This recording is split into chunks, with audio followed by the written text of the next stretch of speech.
Have you ever wondered what makes people like Iman Gadzhi and Sebastian Ghiorghiu so successful? How did they get the life that so many desire? Lamborghinis, hot girls, constantly traveling, buying whatever they want, and most importantly, constantly treating their family. Well, it goes much deeper than just sending a few emails and making YouTube videos with a bit of luck. It all comes down to their habits and what they do when things get tough. Most of your bad habits are caused by two things: stress and boredom. As you know, most of us will turn to our phones as soon as we get bored or something gets tough just to release that stress, and then end up finding ourselves wasting half of our day on our phones. If you're like most, your average screen time is over 4 hours every day. To put it into perspective, that's over 31 hours a week, which is us wasting over a day on our phones every single week, over 5 days every month, and over 60 days every year. And that's just the numbers for 4.5 hours a day. And I know for a fact, a lot of us can easily rack up over 6 hours a day on our phones. This kind of screen time contributes to making the use of your phone an ingrained habit, as it teaches your subconscious mind that it needs your phone to achieve happiness every day. And therefore, taking that happiness away from anything else unless it's on the constant roulette of social media. Now, let's look at an example. When you get back from work or have some free time, you have two options. You can either sit and watch something on the TV or read a book. Your subconscious brain will then tell you to watch the TV, as it knows that that's the one that releases the most dopamine and gives you the most pleasure.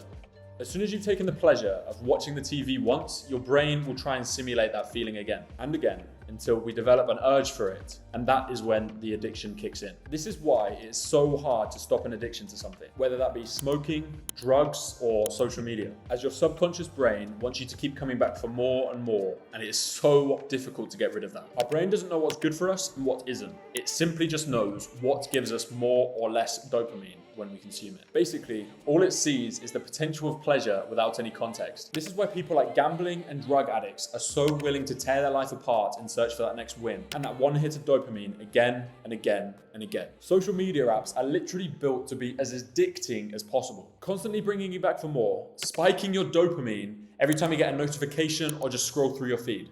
And this is why we get addicted, because releasing that hormone dopamine tells our subconscious brain that it is most happy on our phone and on social media. Your brain doesn't know either what's good or what isn't good for you. It simply just knows what brings you happiness as easily as possible. And that's what makes social media so addicting, because it keeps your subconscious mind always wanting to come back for more, as nothing you've ever tried in the past gives you that same easy spike of dopamine as using your phone or scrolling social media does. This all ties into habits, as this is the prime reason why you, as well as basically everyone else, finds it so hard to concentrate on a specific thing for a long period of time, and would much rather take the easy path of sitting on our phone aimlessly for hours. Success comes from the accumulation of a number of small wins. So not being able to focus, even do the task at hand, or worse, procrastinate doing it for a long period of time, is the reason why you will never get anywhere, and never will until you sort your habits out. This is what makes the average person and people like Iman Gadzhi so different, as he has taught his mind how to do the tough things and focus on tasks that aren't necessarily the most fun tasks in the world, but need and will be done, as he has no easy escape from them.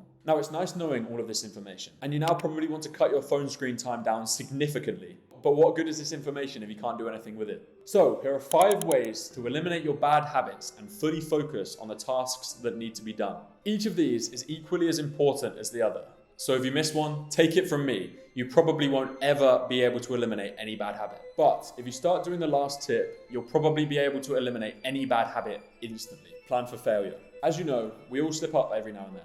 As Steve Cam says, when you screw up, skip a workout, eat bad foods, or sleep in, it doesn't make you a bad person, it makes you human. So rather than beating yourself up over a mistake, plan for it. We all get off track. What separates top performers from everyone else is the fact that they get back on track very quickly. Cut out as many triggers as possible. If you eat cookies while they're in the house, throw them all away. If you turn to your phone as soon as you get either stressed or bored whilst working, don't work with your phone next to you and put it in another room whilst you're working. If the first thing you do when you sit on a sofa or a couch, or whatever you want to call it, is pick up the TV remote, then hide that TV remote in the closet. Make it easier on yourself to break bad habits by avoiding the things that cause them. Right now, your environment makes your bad habits easier and your good habits and the habits that you want to build harder. Change your environment and you can change the outcome. Join forces with somebody. How often have you tried changing something in your life?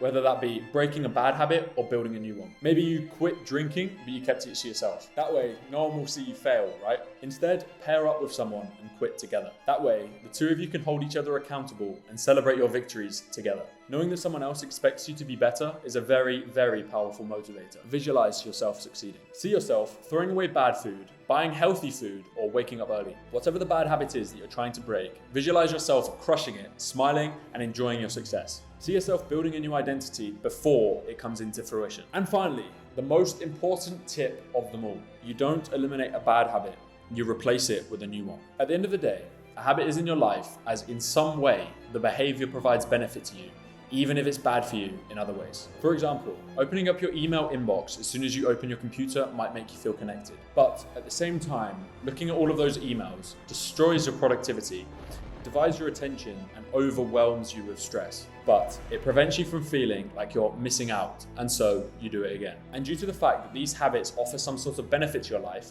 even though they may be bad for you, the advice of just stop doing it barely works. So instead, you need to replace that bad habit with a similar thing that offers the same benefit. For example, if you check social media as soon as you're either stressed or bored, you need to find an alternative, such as taking a walk around your workspace, for example. Yes, it may not sound as enticing as checking that recent Dylan Dennis tweet about Logan Paul's fiance, but as I said before, if you constantly spike your dopamine, you're never going to be able to get rid of your bad habits. Find a substitute for your bad habits and use that instead. And if you want to learn even more about breaking habits or building new ones, I highly recommend reading the book Atomic Habits by James Clear, to which I've put a link in the description for the book so you can check it out there. Realize what the habits are that are holding you back, put your full attention into them, and watch your life change. The phrase work hard, play hard may sound cliche, but it couldn't be closer to the truth. Once you can put your full attention into one task, there isn't anything that you can't achieve. Teach yourself to focus on one thing at a time, and you'll find yourself getting more and more lucky. If you want the lifestyle like Iman Gadzhi or Sebastian Ghiorghiu,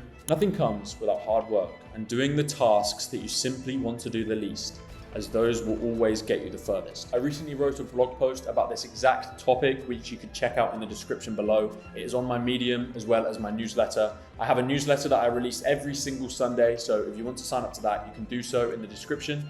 All of the links are there for the book, my blog on Medium, as well as my newsletter. So if you want to sign up, it would be extremely appreciated. And yeah, the links are in the description. So if you're watching this video, I'm talking to you. And I hope it helps you in some kind of way. And if it did, nice. Peace.